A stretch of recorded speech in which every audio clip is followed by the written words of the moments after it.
Hello everyone, আমি তোমাদের সুনন্দা। আশা করি সবাই ভালো আছো। আমরাও কিন্তু বেশ ভালো আছি। তো চলো বেশি কথা না বলে সোজা চলে যাই রান্নাঘরে। আর আমি কিন্তু আজ তোমাদের সাথে একটা রেসিপি শেয়ার করছি। সেটা হলো চিকেনের রেসিপি। তো সব কিছু মানে আমি কিন্তু হাতের কাছে গুছিয়ে নিয়েছি, কারণ অনেকটা বেলা হয়ে গিয়েছিল। আর এই রেসিপিটা আমি করেছিলাম রবিবার দিন। আর কেন জানি না, জানো তো, সপ্তাহে প্রত্যেকটা দিন আমি খুব ব্যস্ততার মধ্যে থাকলেও রবিবারটা না আমার সারাদিন মনে হয় কি আমি ছুটির মধ্যেই আছি। এতটাই আলসেমিতে আমাকে ধরে রবিবার। মানে খুব শর্টকাটে আমি রান্না বান্না কাজকর্ম সেরেই আমি দিনটা ছুটিভাবেই কাটাই। কেন জানি না, এটা আমার অভ্যাসে দাঁড়িয়ে পড়েছে। তো যাই হোক, ঢিলিমঢালাম করে খুব শর্টকাট মেনুই আমি রেখেছিলাম রবিবারের জন্য। সেটা হলো চিকেন আর গরম গরম ভাত। তো সেই জন্য আমি বড় বড় করে আলুগুলোকে আমি কেটে নিয়েছিলাম, সেটাই কিন্তু তেলে ভাজতে দিয়ে দিয়েছি। মোটামুটি আলুটা কিন্তু ভাজাও হয়ে গেছে। এবার এক এক করে আলুগুলোকে তুলে নেওয়ার পালা। তো এক এক করে আলুগুলোকে আমি তুলে সাইডে নিয়ে নিচ্ছি। আর অবশ্যই সবাইকে বলবো, সবাই কিন্তু ভিডিওটা সম্পূর্ণ দেখো, কেউ কি স্কিপ করে চলে যেও না। আশা করি তোমাদের সবার ভালো লাগবে আমার এই রেসিপিটা। তো এই চিকেন কষাটা আমি একটু অন্যরকম ভাবে করেছিলাম, তো সেটাই আজ তোমাদের সাথে শেয়ার করছি। তো সেই আলু ভাজা তেলের মধ্যেই সামান্য পরিমাণ তেল অ্যাড করে ওর মধ্যে আমি দিয়ে দিয়েছিলাম দুটো শুকনো লঙ্কা, তেজপাতা, সামান্য পরিমাণ চিনিটা ভালো মতোভাবে লালচে লালচে হয়ে যাওয়ার পর দিয়ে দিলাম দুটো বড় বড় সাইজের পেঁয়াজ কুচি। পেঁয়াজটা আমি একটু কুচিটা একটু মিহি মিহি করে কুচিটা করে নিয়েছিলাম। অন্য সময় বেশিরভাগ দিনে আমি করি কি, সব মশলাপাতি চিকেন একসাথে ম্যারিনেট করে রান্নাটা করি, কিন্তু আর সেদিনকার না আর ইচ্ছা হলো না, ভাবলাম একটু অন্যরকমভাবে করি। তাই পেঁয়াজটা তেলের উপরই দিয়ে দিলাম, ভালো মতোভাবে লালচে লালচে করে ভাজা হয়ে গিয়েছে। এরপর এর সাথে কিন্তু আমি অ্যাড করব রসুন কুচি। রসুনটা কিন্তু আমি শিলে থেতলে নিয়েছিলাম, একটু গোটা গোটা ছিল, তাতে আমার মনে হয় কি যে ফ্লেভারটাও আসে আর মাংসের টেস্টটা কিন্তু একটু অন্যরকমভাবে হয়। আর পেস্ট করে নিলে কি অন্যরকম হয়। তো যাই হোক, আমি ওটাই করে নিয়েছিলাম। তারপর আমি অ্যাড করলাম কিন্তু বড় সাইজের একটা লাল টমেটো। আমার কিন্তু লাল টমেটো ভীষণ পছন্দের, আমি লোভ সামলাতে পারি না, কেন জানি না, লাল টমেটো আমার এত ভালো লাগে। তো সেটাও দিয়ে ঢাকা চাপা দিয়ে আমি কিন্তু পেঁয়াজ আর টমেটোটা ভালো মতোভাবে ভেজে একটু গলিয়ে নিয়েছিলাম। এরপর আমি অ্যাড করছি শিলে বাটা মশলা। এতে আছে কিন্তু আদা, লঙ্কা, জিরে, আর তার সাথে অ্যাড করে দিয়েছিলাম হলুদ আর লবণ। সামান্য পরিমাণ জল দিয়ে মশলাটা এবার কিন্তু ভালো মতোভাবে কষিয়ে দিই।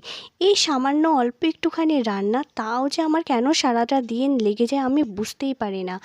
সারাটা দিন আমি এই রান্নাঘরেই আমার থেকে যাই, আমি বুঝতে পারি না যে আমার রবিবার দিন কী হয়, এতটাই আমার আলসেমিতে ধরে। তো যাই হোক, এখানে কিন্তু মশলাটা একটু কষানোর পর আমি চিকেনটা অ্যাড করে দিলাম। চিকেনটা কিন্তু 1 ঘন্টা মতো আমি রেখে দিয়েছিলাম লবণ, হলুদ আর সামান্য পরিমাণ সর্ষের তেল মাখিয়ে। তো সেটা 1 ঘন্টা রাখার পর কিন্তু আমি রান্নাটা স্টার্ট করেছিলাম। তো সেটা দিয়ে ভালো মতোভাবে মশলার সাথে আমি কষিয়ে নিচ্ছি, আর তার সাথেও না আলুগুলোকেও আমি অ্যাড করে দিয়েছি, কারণ আলুটা তো সিদ্ধ হওয়ারও ব্যাপার আছে। এতে মশলা আর চিকেনটার মধ্যেও কিন্তু আলুটার মধ্যে মশলাগুলো কিন্তু ভালো মতোভাবেই ঢুকে যাবে। তো রান্নাটা কিন্তু আমি ঢাকা চাপা দিয়েই করেছিলাম। তো আমি এখানে সেটা দেখাইনি, কারণ খুব অসুবিধা হচ্ছিল ঢাকা চাপাটা দিয়ে বারবার খোলা পড়া করতে, তো সেটা আমি স্কিপ করে গিয়েছি। তো যাই হোক, আমি কিন্তু ঢাকা চাপা দিয়ে সম্পূর্ণ রান্নাটা করেছিলাম, আর খুব সামান্য পরিমাণ জল আমি অ্যাড করেছিলাম, তাও সেটা শেষে। কষতে কষতে কিন্তু অনেকটা জল বেরিয়ে এসছে, প্রায় অনেকটাই কষানো হয়ে এসছে। এরপর কিন্তু এর মধ্যে আমি অ্যাড করব সামান্য পরিমাণ টক দই, যেটা ভালো মতোভাবে কিন্তু আমি ফেটিয়ে নিয়েছিলাম। খুব বেশি টক দই আমি ইউজ করিনি, কারণ একটা টমেটো আমি দিয়েছি, তার মধ্যে দইটাও যদি একটু বেশি পরিমাণ হয়ে যায় তাহলে কিন্তু মাংসটা বেশি টকটক হয়ে যাবে।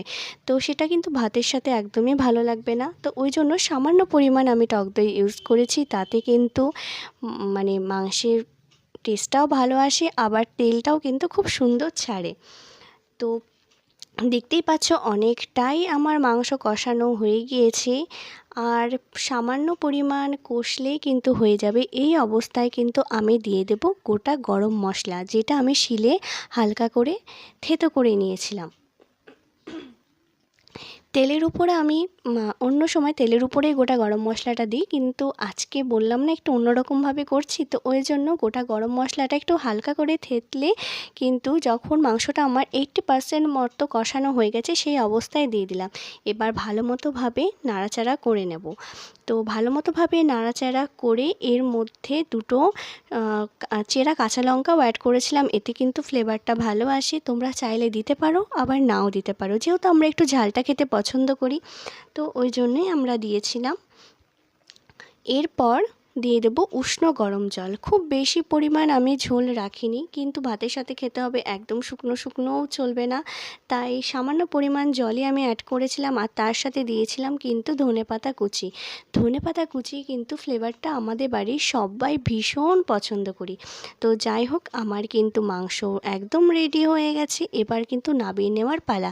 তো তোমাদের কেমন লাগলো রেসিপিটা অবশ্যই কিন্তু আমাকে জানিও। আর